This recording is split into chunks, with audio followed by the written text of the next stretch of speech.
Rabbit's face. Before beginning the night's work, Robin hurried into the garden behind his tiny house. He wanted to water his vegetables before the sun could get too low.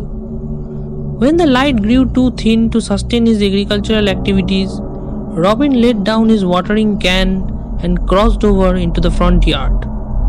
He found in his mailbox a small brown package containing photographs a customer had sent. Robin clutched the package and rushed into his house to escape the growing night winds. Inside the dark room he had arranged in his attic, Robin prepared for the night's work. Once extracted from their package, the undeveloped photographs were immersed one at a time. When the first picture had finished processing, Robin examined the colored surface. He saw the smiling face of a tourist who had photographed himself before a majestic range of hills in bright daylight. Robin appreciated the picture and particularly admired the rolling landscape this tourist had so vividly captured behind him. Upon closer study, however, his eyes were drawn to a strange figure standing on one of the hilltops far behind the tourist. Using his projector, Robin arranged a blow-up of the photograph with tight focus upon the far figure. Somewhat blurred by distance, it stood tall with white, sky-piercing ears.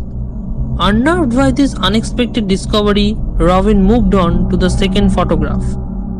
This one showed the lone tourist smiling similarly at the end of a wooden bridge. But Robin's forehead grew icy when he noticed the same rabbit-masked man standing at the other end of the bridge, just a dozen yards or so behind the tourist. Its hand was stuffed in the pocket of a black overcoat.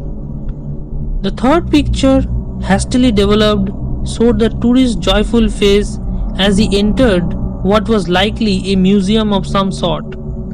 Just a few feet behind him was the man with the rabbit's face, dangerously near. Robin could see the protruding teeth and whiskers. Anxiously lifting the fourth photograph, he wondered how much closer the rabbit's face would approach. For a moment, the picture seemed insufficiently developed, for it displayed only a white surface. But a closer look at the image had Robin's knees knocking. A buck-toothed grin reached out from the fluffy whiteness. Robin dropped the picture in profound terror, but the sinister smile continued to haunt him from the floor. Robin snatched the fifth and the final picture, wishing desperately to reverse his torment. The photograph showed no trace of a rabbit's visage. The scene, captured just before evening, showed neither a whisker, nor a poking tooth, nor a pointed ear.